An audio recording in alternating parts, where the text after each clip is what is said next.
Welcome to another edition of the Mexican Soccer Show. I am Wiso from FootMexSource.com. This is an hour-long podcast dedicated to all things Mexican football. Today we'll be talking a lot about what happened in the Liguilla, all the drama in the Atlas versus Chivas, and what happened in the Estadio Jalisco, which is now not opened anymore. And we'll be talking about America and obviously not making the Liguilla. We'll have Johnny on the show so you don't miss what happened. The 1 minute rant that Johnny will give us, limited to 1 minute. Actually, now that I think 5 about minutes. it. 10 minutes. Lots and lots to talk about with what's happening over in the next weekend with the Liguilla, jumping over to Libertadores, a little bit about the other teams, what's happening with Guardado, lots and lots to talk about. Great hour, lots of topics with these guys, and let's meet them. The Mexican Soccer Show, who's with us today. Mr. Cesar Hernandez, you know him. Looking at, he got his bufandas back, as you can see, back in that corner. Very, very nice. Cesar, how are you? Doing well, man. Went on a little bit of a run today, back here, having a beer and talking to you guys, so I'm having a great time. Oh, nice. Yeah. Cesar is the beer, the epitome of a beer snob. There's got to be another word. What's Cesar? More of a snob. Like, I think snob is a little, beer genius, connoisseur? I don't know. Don't get me wrong, though. Give me a Tecate and a Negro Modelo, and I'm fine. That's all I need. Nice. Over to Mr. Johnny Rico. Johnny, who had not the greatest of weekends, if we all saw on Twitter. If you follow him on Twitter, obviously. Johnny, aside from America, how you doing, man? How's recovery? Recovery's good. Weekend seems just like the week. If there's no Mexican Soccer Show on today, I have no idea it's a Monday. Very, very nice. And over to Mr. Naive. It's insightful knowledge that he brings us. Thank you for being on the show. Naive, I see that America, obviously jersey in the back, man. Didn't feel so good. I don't know what happened, but how are you? No, good to talk to Cesar, Wiso, Johnny, and also Tom. It was an interesting week. I mean, taking apart, the America loss, but I really enjoyed Rodolfo Pizarro's series against America. I also enjoyed Chaton Enrique's series against Atlas. It's good to see young Mexican players stepping up in the Liguilla.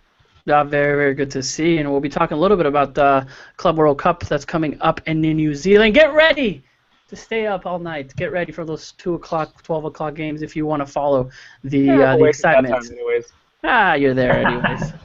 Mr. Tom Marshall, always good, who was at the stadium, who I kept saying, Reportate, Tom, where are you with all of this happening? Craziness indeed. Tom, I know you're just coming in, but we're excited that you're on the show, and thank you for joining us. How are you? Yeah, it's just a bit of football training, and it ran a bit late. That's why I'm so red.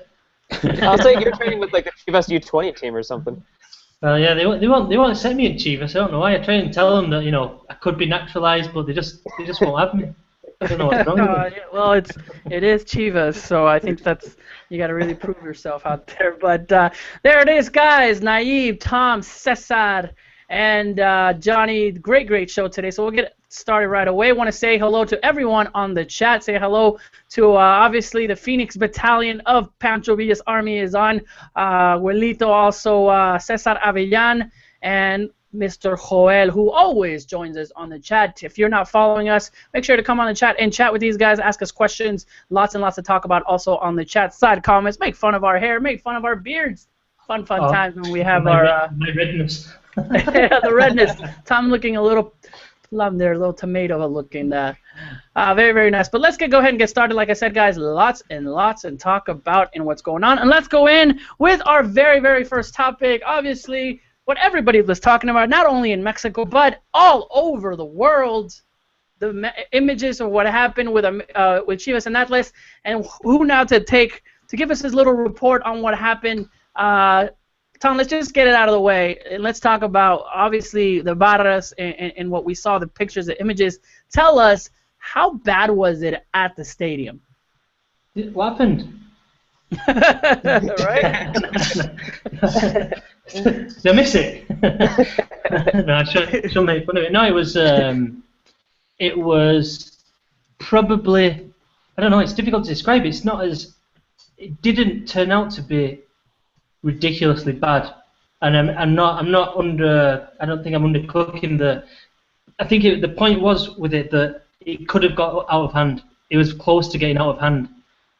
You had one pitch invader who came on just after Omar Bravo scored the 4th goal. Mm-hmm. And in the security were just, I mean, he was there for felt like about a minute. And that's a long time when someone's running up and down the field, evading all the security.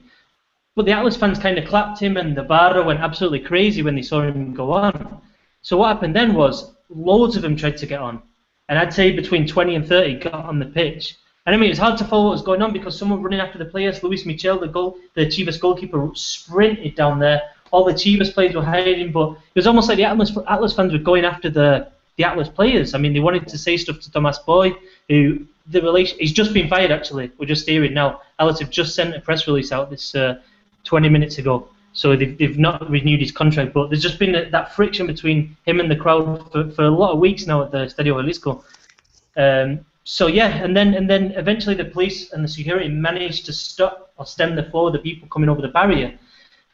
But there was about a 5 to 10 minute period where it was just a mass of people pushing against the barrier, swinging things at police. I don't know where they got these batons from and stuff, and trying to get in and trying to get onto the field. I mean, it was serious, yeah. But like what I said at the start, it didn't turn out to be that bad. You know what I mean? But it's another incident in Mexican football where these awful pictures are going around the world, like you said there, Weasel. And that, you know, we're only one step away from like something really, really serious happening. And I think that's the point here. I think I wrote it in a tweet. If something doesn't happen, then there's going to be a tragedy somewhere down the line. I mean, I've travelled with the 51s. You know what I mean? I've travelled with the Legion Chivas. I know I know how these things work. I know the people behind them. I know the Atlas one especially is pretty. I mean, they're rough guys, man. You know, they are looking for a fight. They're looking for trouble. Not all of them. I don't want to tar them all with the same brush, but that's what they want to do. We see some images on the screen. Obviously, what happened with the Univision broadcast, if you guys are able to see that, and if you kind of missed it, obviously you've already seen that, just YouTube any of them. But what Tom was talking about, you know, they were able to break that little barrier, which is tiny compared to, you know, what we see in other stadiums. It looks like there's just a little door where the hits that they were to come in, and then taking the batons, as we see from the police officers. It looks like somebody took the baton and is kind of hitting them back. On your take, Tom, I've been to that stadium actually with you guys. Were you in the palco de prensa up there, kind of on the top, seeing everything, or were you close at all to any of that action? No, I was in the press box. Action, but I mean, you know, the thing is, the stadium was built for the 1970 World Cup. Yeah. And it's basically not been done up since then. So, and it's in the middle of a neighbourhood. It's kind of I'd say a working class neighbourhood. It's not the worst place. It's not the roughest neighbourhood. But all around the stadium, there's little streets. So to police a game there is horrible. I mean, it legitimately is difficult to police when you've got 60,000 people, 50% Chivas, 50% Atlas. You've got a couple of thousand of barristas from Chivas, a couple of thousand from Atlas, at least a couple of thousand, and they're all congregating at the same place. And around the stadium, there's not much room for movement. I mean, I think they have to just. It's almost like what happened in England. In England, it took 93 people to die at Hillsborough before people started to change and look into how these things are done. We talk about it every week on this show about how much money there is in the Mexican game, how Mexican clubs can afford to buy these players. Atlas can afford to pay big wages for players, and it's time now that they invested some of that money in, you know, doing these ancient stadiums up, policing the games properly with cameras, making sure they know who's going in and out. I mean, you know, seated. I mean, you know, having numbers on seats because there are no numbers on seats there, and having a real debate about the role of barras, because at the end of the day, and I think the conversation in Mexico since it happened was, look, we've seen what happened at Boca and River. That's the worst end of the scale. I'm not saying Mexico is anywhere near that. It's not. It'd be wrong to say that. You know, the vast majority of people, Mexican games aren't segregated. I think it's absolutely beautiful coming from England, but I can't go to Manchester Derby and wear a Manchester City shirt at Manchester United's ground. Forget it. You'll get beaten up. I mean, there's no way that is happening. In Mexico, you see couples walking down and sitting next to each other and having a beer together. And I think it's a beautiful thing about the Mexican game. But then you've got this like kind of little curse in the game, and it needs a full debate. And before it gets any worse, and you have any kind of scenes like that we saw in Argentina, I mean, that's the worst end of the scale. Yes. Well, we know that it happens everywhere. We've seen that in almost all sporting events. There's tragedies that you see that, and it's what you're looking at it. And I think it's because we've been talking about it, like you said, Tom. You know, the Barras Bravas, what happened in Argentina, and we saw it. It wasn't a surprise that happened, especially so close to it. So I think that something really needs to be done, and I think it needs to be, I mean, we don't have the answers, but the clubs need to take ownership instead of just saying, oh, it was them. They need to be sanctioned. They need to be some heavy fines on there. That way it doesn't happen. I know that even, some of the heads of the barras are in the, with the clubs. They have offices in the club, so it's one or the other. We've seen what Vergara has said in the past where you should take all the barras out there, but can you really do that when they call them animation groups, and or porras or whatever it is? So I think it's very interesting in the topic, and you're seeing it now. I tweeted myself, let's see if it comes back on. I was glad it came back on. It looked like it got contained, and then we were able to finish a game. For me, applaud it, because if you cancel the game, that means that it's complete chaos, and that means that you didn't have control of it, and the only thing that would have done to make sure it was better was to cancel. But I thought the cops got there, the signs they were putting up there, making sure, and they moved them out, and it looked like at the end of the game there was about 15 to 20 individuals, Atlas individuals, being arrested. I'm not applauding it; it should never happen, but at the same time, the game kept going on. I don't know what you guys think. Going over to you, Cesar and Naive or Johnny, about the situation. But I thought that obviously it's horrible what's happening, but at least the game was able to come back on. It wasn't a 2-hour stint like it was in the Juniors. I didn't like the fact that it continued. I think it should have been canceled, to be honest. And even as a Chivas fan, I was at halftime. It was like beautiful what was happening. Fabian, he takes those shots, but he was just on point, and it was beautiful to see that, and it was excellent. To be watching that game. But then immediately after those fans came on, I felt bad for Atlas. I felt bad for the actual Atlas fans, because I'm not saying that Like for the players, I mean, they were scared. Yeah, just imagine the game's restarting and a few of your fans just attacked you. Like, what kind of momentum would you have after the incident? And it sucks because they're not saying that they had a chance to come back. It was 4-1 at that point. But that small group of fans took it upon themselves to basically ruin their chances after that. And I don't know. It was difficult for me to enjoy the game after that, to be honest. And I don't think it should have continued.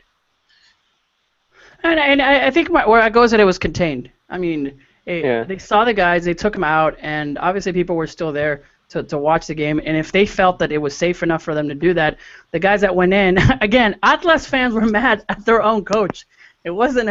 It was something that I thought I was surprising on that, and I guess that's just my opinion. Atlas fans are crazy in general. I mean, it's just a weird club to support. It's this kind of like they know they're kind of doomed to failure, but they support. That's why they call la fiel, the faithful or the loyal. But just going back to a quick thing, I think you said we saw there. It's about the clubs and all that, and I agree. The clubs have a major part. But I think that also the standard of policing is abysmal. It's absolutely abysmal. Like I was walking out to the stadium and I saw the Chivas barra, and you see the way the police are kind of trying to handle these kids and try and get them out the area. And it's like, it's just not. I'm not a police expert, but it's not working. That's never going to work. But so Tom, isn't that the club saying, hey, you know what? We need 1,000 police officers instead of 100. That's the club saying we need this, and we'll pay for it or however it is. It goes back to the clubs being prepared for these matches. But yeah, I mean, Mexican police in general. I mean, you look at the corruption record, and you look at how prepared they are, and I don't think I don't think I'm being overcritical in saying that they're not prepared as a police unit to control a crowd of 60,000. You know what I mean? Where you've got two porras, and I think there's been so many incidents there's enough evidence to suggest that. And I think that that's what I'm talking about in terms of a whole review on how you're going to police these big events, because like I said, a tragedy is going to happen at some point. I mean, the stadium's awful. It's old. You know, the bar or the people on the top row. I'm in the press box upstairs. Some people over there in the corner start jumping, and it shakes. Like it literally shakes like that. I mean, And just it's to like- just to quickly add, I mean, these are lunatics. I mean, they're maniacs, and I think they destroy the entertainment of the game in general. You know, at that point, Chivas was up 4-1. I wouldn't be surprised if those guys hadn't jumped onto the field that Chivas was going to take even a bigger lead, maybe a 6-1 or even a 7-1. That's how good Chivas was playing. And of course, Atlas fans don't want to see get whooped by the arch enemy in the city. You know, Chivas just totally demolished Atlas in this series, in my opinion. You know, from start to finish. Even though there was a 0-0 in the Estadio Omnilife, and it was because Atlas was playing ultra defensive. And then in Jalisco, Fabian went out. I wrote a piece after the game and just my 7 thoughts about the game. And I did call those lunatics trash in some way. They're trash for the game. Idiots. You can call them a lot of stuff. And I think, you know, the only thing that I just got to point out, I think Desi de Maria and Ricardo Salinas Pliego, who's the owner of Atlas, have to do something about it because it puts in danger the lives of kids, of the coaches, of even the players. And that's something Mexican football shouldn't even have to deal with right now. I mean, it has the money, has the resources, and it should be able to stop this kind of stuff. Yes, definitely. Not to spend a lot of time with it, but obviously something that we covered, and it looks like, I mean, Tom, you've been living in Guadalajara for quite some time now, but I think this is the third incident that has happened exactly a year ago with what happened. You know, in Guadalajara, the fans stomping on the police officer's head, you know, and all the things that's happened. So it's not just an isolated incident that they're running on the field.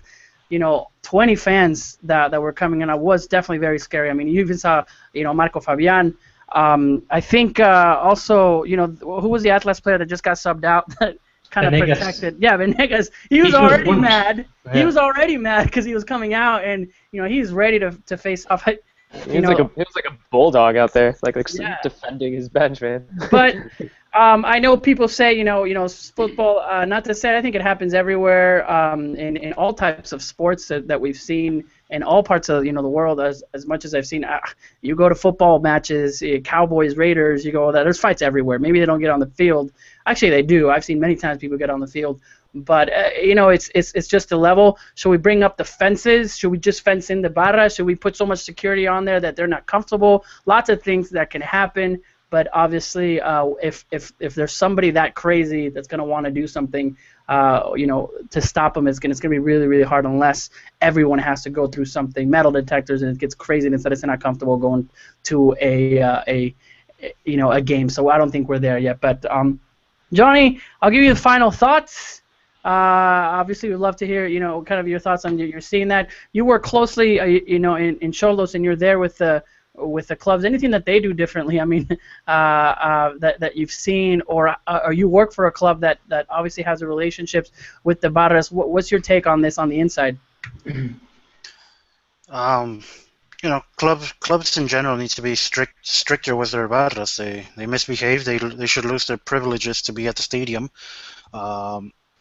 You know, I think the league should impose their own punishment on the club.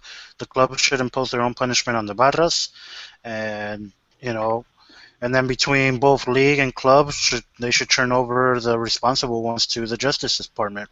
And there needs to be strict punishment from the Justice Department on the individuals. So it's, you know, everybody's got work to do. You know, what else can we say as individuals? I mean, what else can Televisa, what else can TV Azteca, what else can ESPN, what else can the Mexican soccer show say? You know, violence is bad, and everybody needs to work to fix it. Yeah. There you go. Good. Yeah, I mean, it kind of angers you on that, the fact that we got to talk about this and seeing that, and looks like everyone has some kind of an answer, and it's just making sure that everyone's doing and being out of it. I mean, we can blame the school system because it looks like those guys are idiots and stupid and not educated for doing it. So I think there's a lot that can happen. But enough of obviously the violence. Something we had to cover for some of you guys. Get these guys, especially Tom, that was there. kind of seeing it firsthand. We did. A lot of people were tweeting, that what happened in Argentina. Like you said, it's not.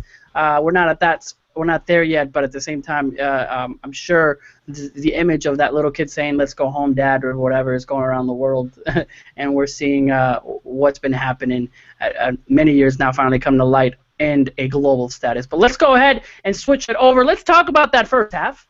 Let's talk about this character named Fabian, who we know that has a talented. We're surprised, not really, but yet what motivated him. So I'll go over to Mr.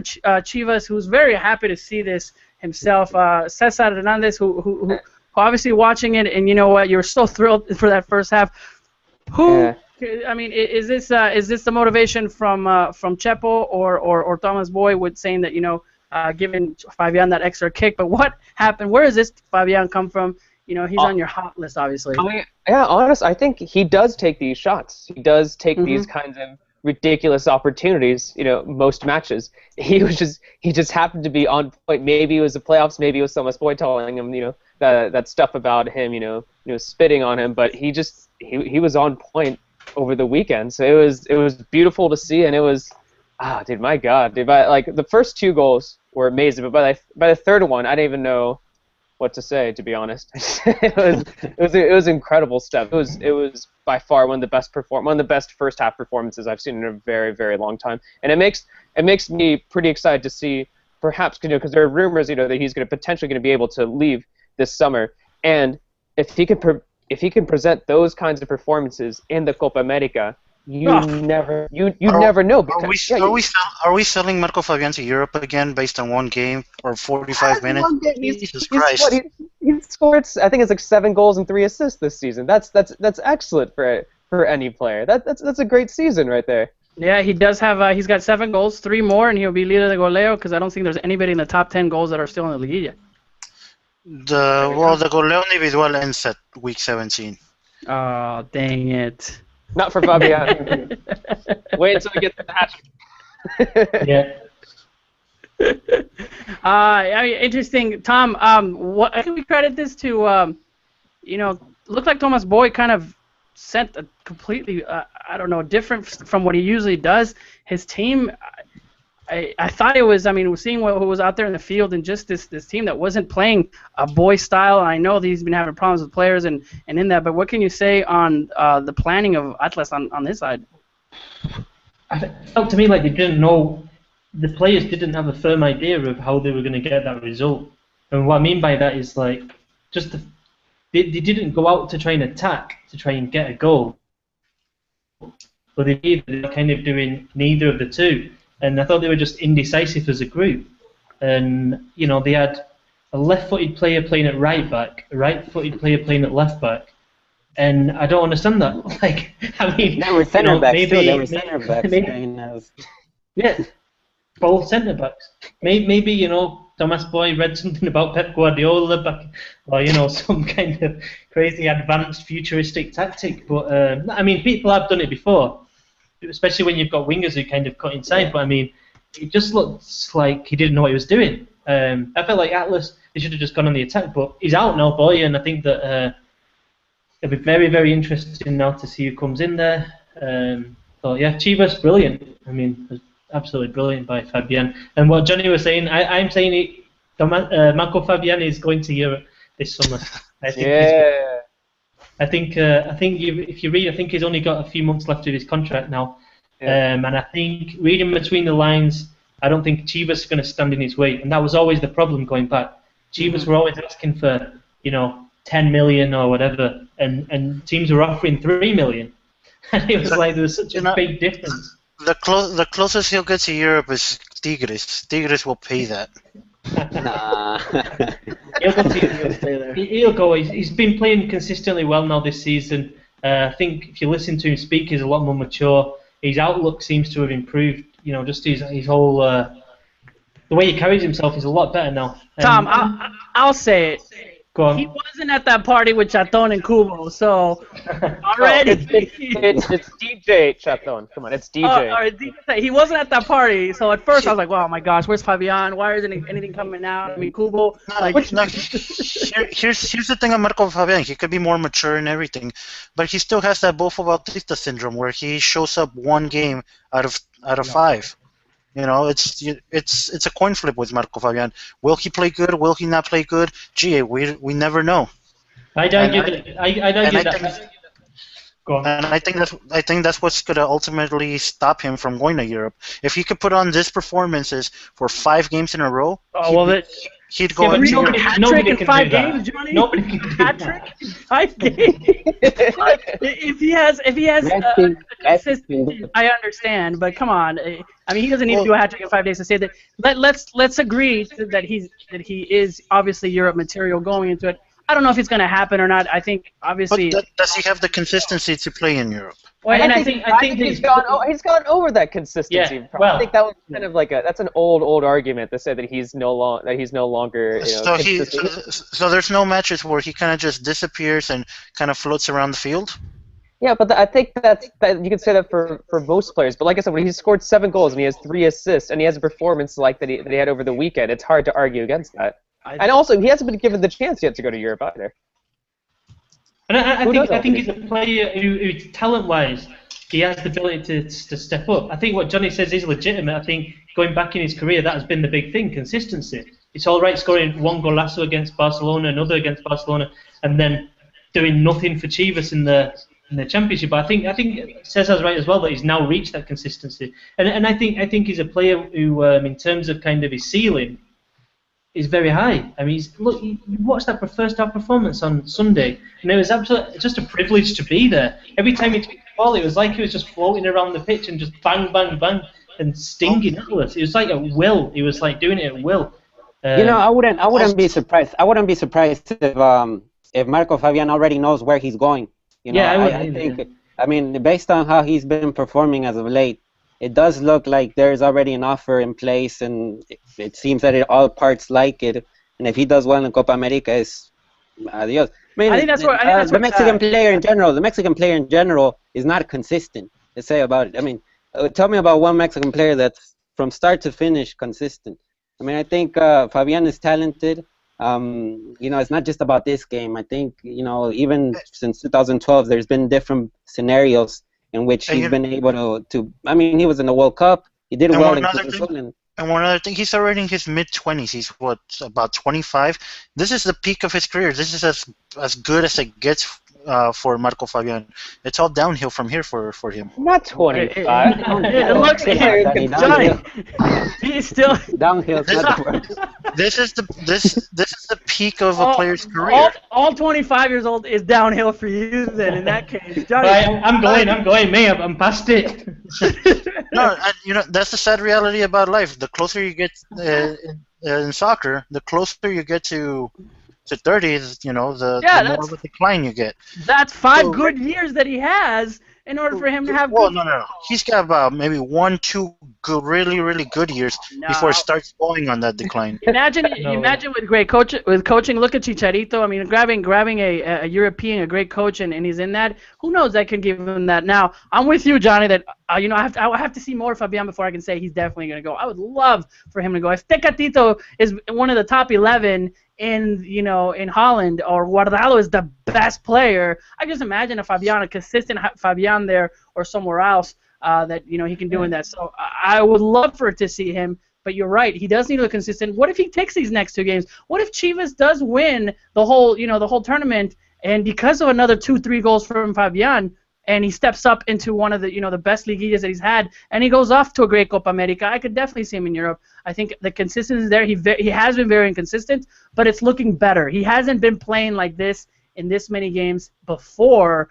and I think it just showed what he can do in one half, and just automatically just taking the game for himself and winning a game by himself. And you're right, both of you should do that, but I like the fact that we have seen great games already from Fabian. And this is just that it's not just about Fabian. I think all of Chivas is playing excellent. I mean, Deditos Lopez, there's not a right midfielder like him in Liga MX right now.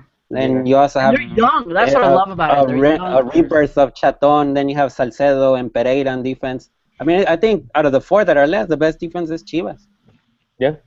Yeah. Also, don't forget Chaton. Chaton's been awesome recently too. He stepped up for Salcido, who's been injured. I think he's been doing an excellent job. And same thing, with Lopez, who's had, I think it's like 3 assists in his last 4 games. So they've been excellent recently. That on Chaton, I'd like to see more, definitely more, because it looks like we get on the Chaton, bandwagon. We're like, oh, this guy's gonna be amazing. You can't wait, and all of a sudden, his glass leg or whatever, he gets injured and he's not there anymore. He scored a goal.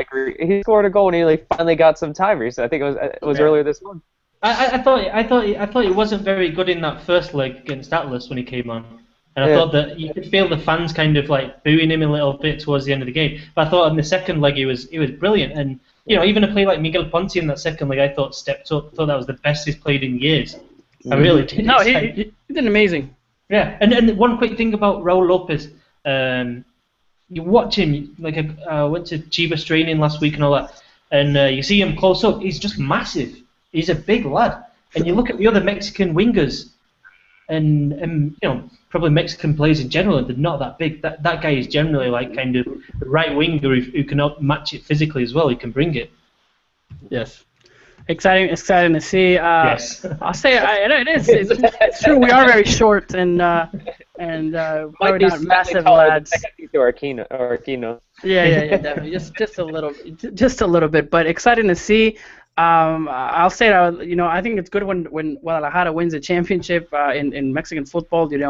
I think it's good when one of the bigs are still there. You heard it from Wiso there. Oh yeah, no, I've always said that. I always say we have Leon, but Leon's not there, and I would love America to win this just to say that Matosas won, so Johnny can get mad. But but no, I think it'd be good. I think it's interesting. I'm not the type to say I told you so, but I've kind of mentioned it over the past. We're not in the America segment yet. That's just wait, Johnny. Just wait, Johnny. We'll give you your time.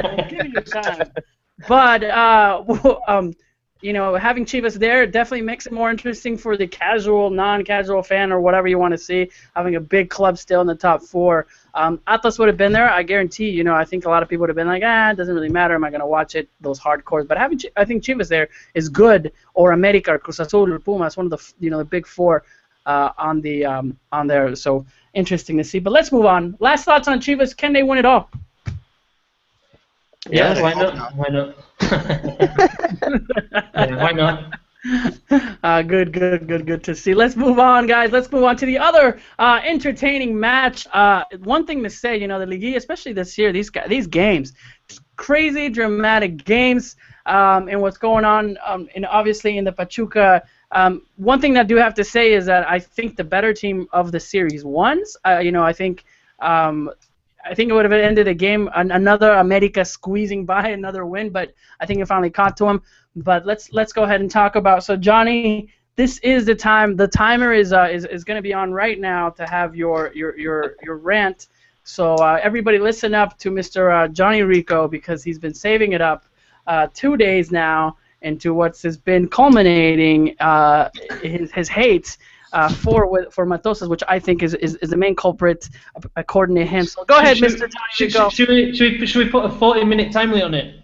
All right. I'm gonna go ahead and put 2 minutes on not uninterrupted time. So this guy, so we can go ahead. So Mr. Johnny Rico, the stopwatch is ready to go, and you're on, sir. Go ahead. Well, it has not been building up. I've kind of been spewing it all over Twitter the entire weekend, the entire past 3 months actually. Even before the kickoff of the CONCACAF Champions League final, I was calling for Matosas' head, win or lose that game, and I'm still calling for his head. And people tell me I'm kind of harsh on Matosas, and I try to explain. I would be more lenient. I would back off Matosas if he had the capacity to recognize a problem and to fix a problem, but obviously he hasn't, and that's why I feel a change is needed. And the problem all season long, since week 1, week 2 against Xolos, there's been way too many attackers on the field and not enough midfielders. He started off the season with a 4-2-4 with Arroyo and Quintero as outside wingers and Peralta and Benedetto as central forwards. Only two real midfielders, Sambueza and Martinez, and a back line of four. And that kind of instability, that's just not it's not going to work in the modern game. Teams with really good midfielders are just going to run you over, and that happened all season long. Um, you know, by coincidence, the few times that America has looked its best was when there were suspensions or injuries, like the Quintero 2-game suspension, and Matosas was forced to change into a 5-3-2 or a 4-4-2, and that those are the few games that America kind of looked good. So again, in this semifinal series, too many attackers on the field, not enough balance in midfield. Pachuca just took advantage, walked all over America's defensive midfield, and sure, you scored 5 goals over 2 games, but you ate 7, So, and I'd really like to call out, it's going to sound insulting because it is insulting. I'd like to call out the idiot that said losing 4-3 is better than winning 1-0. Who's that? A bunch of Americanistas at the end of last season trying to get Mohamed out of there. I think it was me just winding you up. Johnny, obviously you take this and you've been saying that for a while. You and I always go back, and we've been kind of going back in the fighting style, the fire Matosas and all of that, and people have seen that all over Twitter. So first, Johnny and I are great friends. We go on Twitter and we say stuff to each other, so don't think that there's a bad relationship there. Johnny's a great guy, but Johnny, I mean, I keep saying it. We go back and forth. This is Matosas coming into a new team. Expecting to win everything on the first on his first try. Maybe this loss. Maybe you're coming back and seeing that his tactics were not right. He's gonna come back and improve, and at least have that hope. Piojo and also Mohamed got that. Patience. It wasn't like they came in and they won in the first season. So I mean, calling for his head already. This is good. He lost. Now he's got to go back in the drawing board and see how it is. But don't you think it's a little too soon to take him out, even if he would have won or a loss in the Conca Champions? I mean, that's a little absurd. Definitely not. And again, I go back to the point. To me, he's not able to recognize the problem. To him, there was no problem because he kept doing the same thing, expecting different results.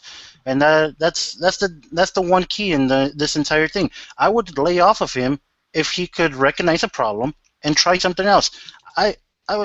If he would have tried anything else, anything else besides just piling on attackers, I would probably stop calling for his head, win or lose. We could have lost against Pachuca, trying something different than just piling on attackers, and I would have laid off of him.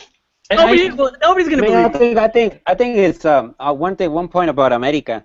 I think the players that Matosas had in this season, he didn't select them. I mean, I think they were pretty much coming from Mohamed, Brad Pellerano and Benedetto from Cholos. Benedetto ended up being a great buy, better than Quintero. That's how it is. Arroyo was more determinant than Quintero. That is what it is. And Arroyo, they have an option to buy. I think they have to buy him. Sambueza has to stay in America. If there's a player that has felt Americanismo really obviously, that is him. They got to get a good midfielder. I mean, Pellerano and Chepe Guerrero did not make the cut. I mean, and they had opportunities to do it. And they didn't take advantage of it. Pellerano's an awesome midfielder. But he didn't show it in America. Matosas never knew how to use Pellerano. Pellerano does not have the legs to be the sole defensive midfielder. And of course, he needs help in midfield. When he was at Xolos, he had either Fernando Arce next to him, or he had Güemes next to him, and he shined in that defensive midfielder position. Matosas tries to stick him as the only defensive midfield with the rest of the team attacking. Of course, it's not going to work. Of course, Pellerano's going to look bad, and you're just wasting a talented player on the bench. Yep. I think we'll see the moves. So hopefully, they bring a midfielder with defensive capacities. Grosas is in the market. I think Grosas would fit in America, especially with Matosas. And that right there would be another reason to get rid of Matosas, letting go of Pellerano and bringing in Grosas. That would be, how more can you shoot yourself in the foot? Well, my one thought on the game is, as someone who didn't really care for either team, it was an entertaining match, and that was by far the best match of the weekend. Let me just say that. I didn't care, but I decided, yeah, it was good stuff. I loved it. It was brilliant.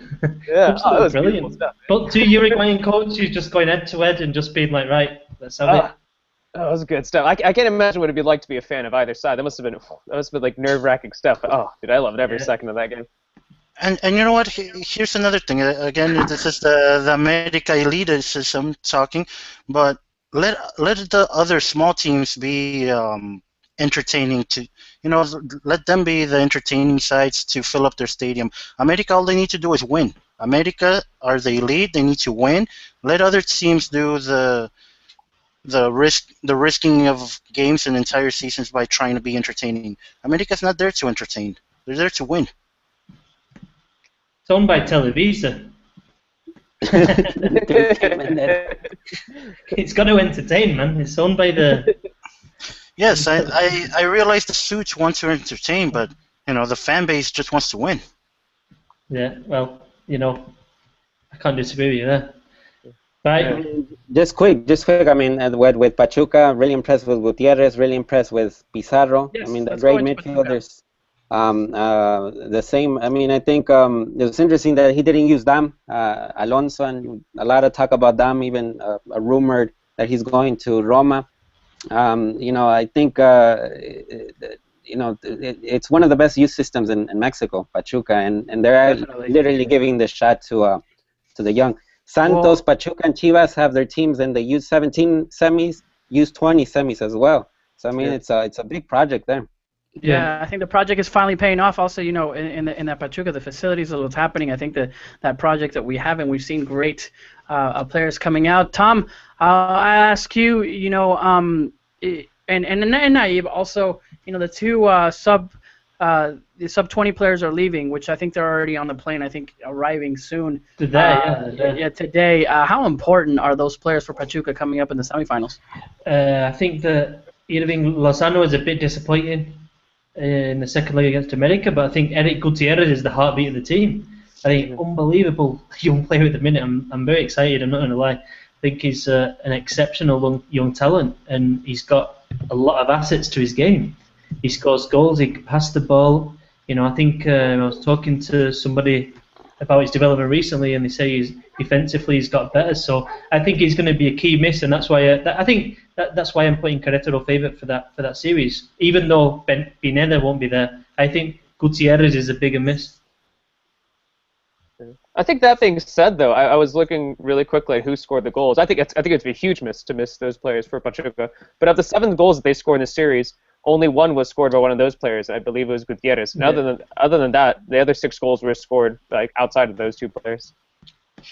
Just interesting to know. That midfield. I mean, Gutierrez does a lot in the midfield, but also Pizarro. I think in the second leg, Pizarro just impressed totally. I mean, in the first half, the assist to Penilla. Penilla has been a breakout in the Liguilla. I mean, Penilla, from Ecuador, didn't show much in the season, and now he's scoring goals when it matters. Yeah, but I do agree. I think Querétaro has advantage. Ronaldinho is really inspired right now. I think it's like they saved them up. It's like they saved up for the postseason or something. It's weird. Yeah. Basucci just had him on charge. He's just like, hey, Ronnie, don't overexert yourself too much. Big games going on. King Midas me, I'll just use you when I want. But final thing on Pachuca is the thing that worries me about Pachuca is that defense. And if you look at that game, America played the majority of it with 10 men, but still were able to score goals at will. And I think that I respect how they play. I love how they play. I think Diego Alonso is. I've been very impressed with him. But I worry that against a team and a manager as shrewd and astute as Vucetich, I think they might struggle. Yeah, Vucetich actually has actually plays with a midfield. More of a challenge.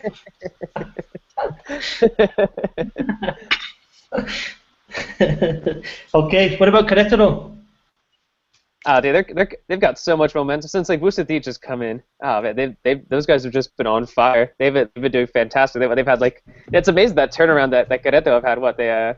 because when the season started, like Ronaldinho was having his, off the field problem. Sanveso was injured, and then they only had like one win in the first 7 games, and now suddenly they're in the semifinals. It's just a huge change that they. Looking at El Rey Midas, everything turns to gold. I mean, look, 8 out of 9 games, correct? I mean, I think he lost a couple more than that. I think, but it's definitely one of the more informed teams since the middle of the season. Yeah. Yeah, I think all of the teams, it's so weird. It's like you've got these 4 teams, obviously 5, 6, 7, 8 in the regular season. But even aside from that, it's like you've got Querétaro, who the best. You've got Pachuca with the coach Diego Alonso, who's really inexperienced in the Mexican game and inexperienced in general. You've got a Chivas team who are fighting relegation at the start, and Santos Laguna, who are clearly in the midst of a kind of generational shift in the team and the club. So it's just like the randomest 4 teams you could get in the semifinals for me. Interesting to see that 7, 8, 9. I mean, 6, 7, 8. At the same time, though, the whole 5, 6, 7, 8. I think that there's so much parity in the league this year. I think we all like to hype and be like, oh, 5, 6, 7, 8. This is amazing. But there was minimal differences between even like the top 12 teams. There was like just minimal differences. I don't think it's as ridiculous as we all make it out to be. Well, when was the last time the 1, 2, 3, and 4 have gone by? No. All I'm saying more in terms of like not just the numbers, but the clubs that are actually there. Yeah, like, I guess Tigre is not there, America is not there, Cruz Azul, Toluca, all the Monterrey, all these clubs who are like spending loads of money and not even one are there. And then you've got these 4 who have all you could point to reasons why they wouldn't do well this season. I point real quick at something that's just interesting. I mean, there's the 2 goalkeepers. I mean, Querétaro's goalkeeper Volpi and Santos' goalkeeper Marchesin. They're young goalkeepers and they're foreigners. I would say that one of the reasons these 2 teams are there is because of their goalkeepers. I mean, Volpi did great stops last night in Veracruz, and Marchesin played a great series against Tigres. I mean, that's been really key for these teams to have a really reliable goalkeeper. Speaking of goalkeepers, like Meliton, who messed up so bad. Cesar's number 6 for what was that? Oh, dude, I don't even know. I'm gonna put Doño or something above him right now. I don't know, just like or even Salcedo, man. I know he's. I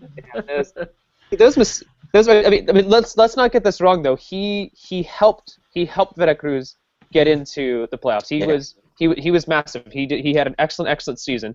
But just this month, man, and it wasn't even just this game. It was I believe it was against Pachuca, where we had a similar kind of.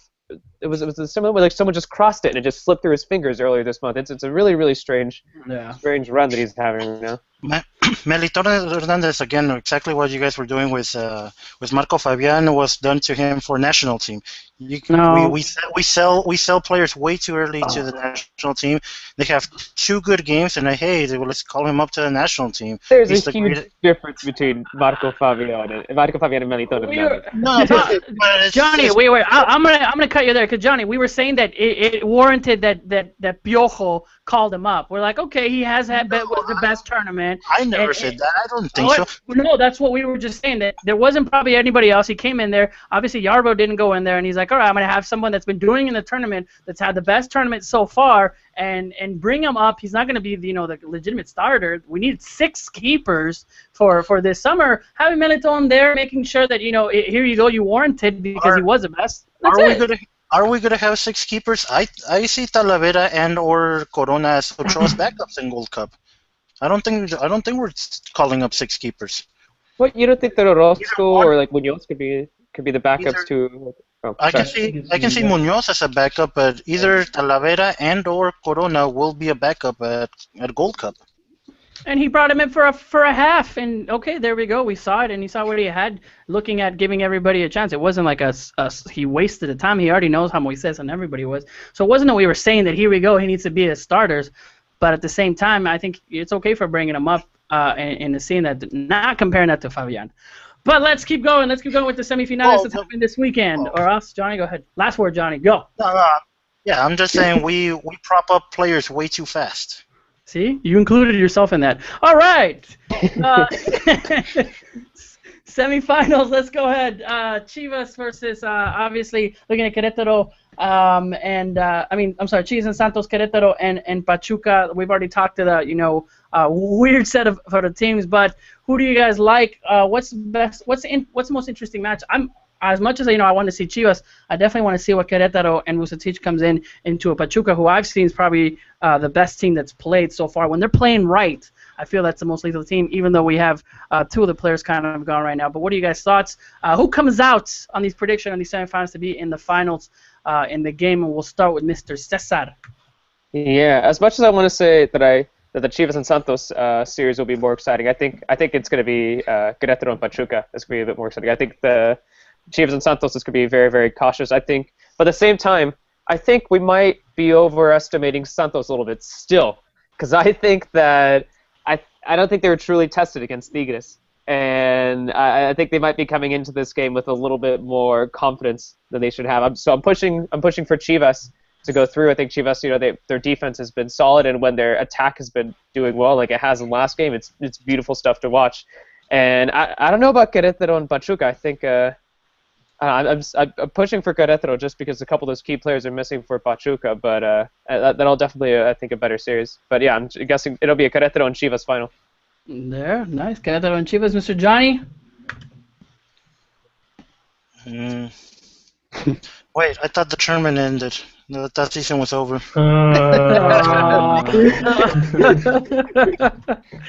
Johnny, smile, Johnny. On your expertise in watching lots of football. What do you see and why? Santos Querétaro, because they're there. That's good. Insightful. Very insightful. Mr. Naib, take it away, sir. I mean, I did last week. I predicted the Super Clásico to be the final. So I mean, a part of it can still be present, and that's Chivas. But I also agree that Santos. You're half right. I mean, I'm some kind of half right, but like Santos today, Caixinha said something interesting. He said that half of the goals that have been conceded by Chivas have been on free kicks or corner kicks, and I think Santos is a good team to kind of take advantage of that with Araujo, with Izquierdos, who's really good in the aerial game, Jesus Molina, ex-Americanista, Quick Mendoza, a good crosser to the box. Yeah. So, I mean, it's going to be a tight series. But I'll keep Chivas because of my prediction last week, and I don't want to change my mind and stuff. And on the other side, I'll pick Querétaro. I just think the Brazilians are working phenomenal. Volpi, Ronaldinho, Danilinho, Da Silva got 2 goals in the series. I mean, it's really exciting stuff with Querétaro. And it's going to be the 2 former El Tri coaches in the final, Vucetich and Chepo de la Torre. Dun, dun, dun. Does that mean they're going to be fired immediately afterwards? Maybe. The last championship manager was fired immediately. He chose to go. He chose to go. He didn't choose to go. The Directiva did not renew his contract. Oh, he wanted to go. He was pushed out. Yeah, just exactly what's been said about Querétaro and Pachuca, and what I said before. I think Pachuca's defense is they're gonna suffer because of the defense at some point. Chivas Santos, I think it's gonna be very boring. I really do think it's gonna be really boring. I think if you're into the tactics, I think it's gonna be great because I think. Caixinha is really, really good. I think he's on a different level than a lot of the coaches in the Liga MX, and like what Naib was saying about the free kicks. And I think Chepo's not far behind. I think he's very much one of those kind of coaches who's going to look at those kind of things and he's going to try and grind out result. I think it's Caixinha is going to go for 0-0 at home on Thursday, and then it'll be decided in the OmniLife. And I think that Caixinha is going to try and do exactly the same as he did against Tigres, which was, like, let's put this in perspective, that was an absolutely brilliant result. The way they carried out that game. I know Tigres had a couple of chances, but not really. We used to see in Tigres absolutely dominate teams in the Estadio Universitario. Mm-hmm. And I thought that was just a clinical performance from Santos Laguna. And, they're 4 games away now. And if they put in, 3 or 4 performances like that, then there's no reason why they can't be champion. It's very open. It's very open. I tweeted out something that said, "Watch Santos win the whole thing." Hopefully, seeing I kind of want to see Ronaldinho and Chivas in the final. As a fan, I think of the game, and I think it'd be interesting. I think everybody would be watching. I think it'd be better for the game, but it can happen not because I think Santos is not a bad team and what it's doing, but I think Chivas have another great performance with Fabian, and also Ronaldinho scoring, even though Meliton kind of helped out, but will be interesting to see. But or Pachuca, I think would be keen to have a great final. So interesting to see on the finale. So we'll definitely be looking at to watching the games. I think it's Thursday and Saturday and Sunday, correct? Yeah. I think the games are apparently like 2 a.m. and like 3 a.m. apparently. According to everybody on. Really quickly on, we don't have that much time, but looking at Libertadores, Naive, tell us, obviously Tigres going down there. Do we expect a lot against Emelec? Is this, and a lot of people are saying maybe a semifinals for Tigres run now that they're not in the Liguilla. What's your thoughts? No, I mean, I think they got to respect Emelec. I think they got a good coach and a good player like Miller Bolaños, who just kind of reminds me a little bit has a little bit of Chucho Benitez, has a little bit of Fidel Martinez, just into one player, and I think that's a player to keep an eye on for Emelec. But Tigres doesn't have any excuses. I mean, Tigres has a stacked team. They got Sobis, they got Hueron, they got players that have already proven themselves in Libertadores, and they have all the capacities to reach the semis. I mean, there's no excuse. They have all the rest. And they have the Universitario in their advantage. I think the Universitario is a really, heated place that kind of does make you feel that Tigres has a home field advantage, and they have to play those two games as like they were finals. Good. Yeah. Good. Tom, you wanted to mention a little bit about the Dorados and what's going on with that. It's what was it? 1-1 in the first leg. That's what it was. Yeah, it was a tie. Yeah. Yeah, 1-1, and the second leg is on, I believe, on Saturday in Aguascalientes. So one of those two to go up. I don't know. I'm happy with both of them. Hey? Asla de Pez. I'll go with Necaxa with the fan base coming back up. I think it'd be. Yeah, nice stadium there. I don't know. Bring back a 90s feel with that. We want the America reserves to stay the America reserves in second division. Well, I'm sure Tijuana as well want Dorados to stay the Tijuana Xolos reserves. So. Very contrary. Everyone at the club is supporting Dorados. Because they have to? But what's going to happen though if Dorados go up? It's just going to be another case of kind of multi-ownership. This is no official source speaking here, but official source coming through, everybody. Official source, Johnny Rico. Definitely not. Definitely the contrary. But the idea was always to get the team to first division or help the team reach first division. But it wasn't going to stay in the ownership forever. Forever. Oh, okay. Oh. Interesting. You heard it here first. Yeah, I'll buy them. You heard it here first. Carlos Bustos is the coach in Dorados, just to take. Plus, it's so many players coming out of Sinaloa. I don't know if you noticed, but there's so many players over the last 10, 15 years that just from Sinaloa, yeah. Or more. They have to have a team that traditionally a baseball state. Yes. Are we? Are you referring to Javier Francisco El Maza Rodriguez? Yeah, Carlos Fierro, Omar Bravo, Güemes. There's loads and loads of players from Sinaloa. Is Salcido also from Sinaloa? No. Never mind. Let's go into. I don't know why I thought he came from either northern Mexico for some reason. I thought. Let's really quickly before we end the show. Congratulations to Guardado being named player of the year for the Dice, which I thought it was shocked.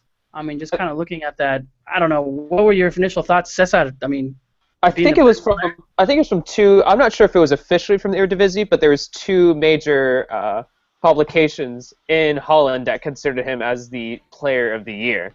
So either way, just the fact that two major publications out there said that he is the best player out there, it definitely says a lot. I feel like Holland is apologizing for what happened in the World Cup. And like anything with Mexico, they're just kind of like, yeah, great job. Let's just give him the Player of the Year. Let's put Tecatito in the best 11, just because all the power that we have in marketing. I mean, I think it was like the Ireland. I just feel I don't know. When I heard that, I'm like, I know Guardado, and I don't want to take anything away from a great season and everything, but to say he's the best player. I just think to be bad. fair, I think there's like 6 or 7 leagues in Europe that are. I mean, the Eredivisie, it's a good league. It's a very good league. But I think there's like 6 or 7 leagues that are better than the Eredivisie in Europe. To be honest. So I mean, how good is it? Oh, it's a good. No, come on. It's still excellent. It's a lot better than not being named Player of the Year. Yeah. True. Exactly, yeah. All I'm saying is that, I mean, not to knock anything up, but this is a league where Jose Altidore scored 20-some goals. I mean. Easy Alkmaar. Yeah. I'm gonna say, but and then really quickly on our Mexico, obviously the sub-20 World Cup, it's already there. If you can get those 2 o'clock games, obviously Cesar will be fine going to bed at 4 a.m. But for all of us that can't stay up there because we're a little too old, I think it's interesting to see all the preparation games. Now the two the two Pachuca players are coming on. I'm excited. I don't know about you guys, but I'm excited about this World Cup sub-20 since I can remember maybe the Gio Vela in Canada years back, but just looking at all the players that are there, looks like these guys not only are they doing great for their age, but they have great experience in first teams. I know Naive, you follow them greatly in what's going on, but can we see at least now finally the trophy, the World Cup on a sub-20 level with these guys? No, I gotta say, I mean, I think the team is one of the favorite ones to win the World Cup, but at the same time, I don't want to keep my hopes that high because Sergio Almaguer in the 2013 World Cup in Turkey, I mean, I didn't really like his coaching. I mean, I saw a coach that was really had a game plan, but as the game went on, and if Mexico went down in the score, he kind of got confused and he didn't know what to do. Didn't know how to react to the adversity. But he has a really talented team this time. Mm-hmm. I mean, Guti is first division player, basically. Chucky, first division player. Orbelin Pineda, first division player. You have Gudiño, who played in Europe.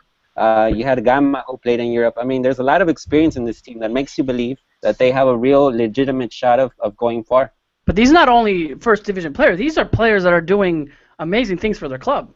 Yeah, exactly. I mean, I think that's what you should add. And also, I mean, having a goalkeeper like Gudiño is crucial in these tournaments, especially if the team goes to penalty kicks. Gudiño is a great penalty stopper, and I think it will be a great watch to see. But they're in the group of death as well. Serbia, Mali, and Uruguay. I think Uruguay is the toughest South American team right now to play against in the group stage. I think Uruguay is tougher than Argentina or Brazil. Interesting to see, but definitely keep us updated. Obviously, we definitely will in all of our Twitters and what's going on. But I know we've hit the hour mark. Definitely want to thank all of you guys for jumping on this week's edition of the Mexican Soccer Show. Thank you, Cesar, and you guys for jumping on last Friday and doing a little show. Interesting. Sometimes we have 2-week shows, so it's fun to see you guys are on there. So it was a blast figuring out that I didn't set up an intro, and then I was just kind of on for 2 minutes, just not knowing what to do. Yeah, Cesar just assume everybody knows who we are. Yeah. Here's my intro. Let's start. All right, guys, but thank you so much. Keep following us. For those of you guys who have the YouTube account, the Google account, please definitely hit subscribe on the channel. Follow all of us on Twitter. Ask us any questions. We definitely love to tweet back. Love to have the conversation with you guys. And have go on iTunes. Give us a little 5 if you really like us. Give us a review. Oh, yeah, definitely give us a review. And before we leave, Cesar, I know we talked about a little bet that you and Johnny had. So go ahead and tell us a little bit. We only have about a minute on obviously a Chivas and America bet. If you don't remember, a couple of weeks back we said the team that got in the tournament the furthest then was able to send a T-shirt. But go ahead, Cesar, tell us what you're going to do to Johnny Rico and the stipulation that Johnny has already given you. Well, I was going to send him over a jersey, but, I'd have to send him over a jersey, and then I'd have to get it back, and that'd be a little confusing. And then what if I were to buy him a jersey, it'd be expensive. So what I'm going to do I'm worth it. So because because Chivas are a little bit further right now than America, I'm going to be sending over this excellent T-shirt. I'm going to be sending it over to both the chats so everybody can see.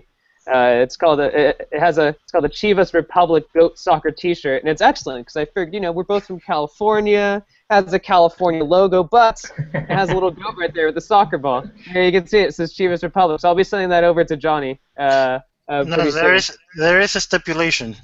If I'm a pretty big guy. If it doesn't fit, I'm not wearing it. Well, there's multiple sizes that I can choose here. So just let me know. Make sure you pick the Choose wisely. biggest one you can find. Choose wisely. Well, then choose we're gonna make you wear it, Johnny. That's just how it's gonna be. We're gonna be like, all right, we're not starting this show until Johnny puts on the shirt. All right, guys, this has been another edition of the Mexican Soccer Show. Please follow us on Twitter at Mex Soccer Show, and definitely keeps us updated with everything that's going on with all of Mexican football and everything that follows it. Thank you so much, and we're still looking for a way to say goodbye. Time's run out. Interactive penalties. We'll figure it out. I'll leave this show with a little philosophy. Go ahead, Johnny. To leave the show. Don't expect change if you change nothing. America keeping Matosas is going to be the exact same thing next season. And that's how we'll end the show.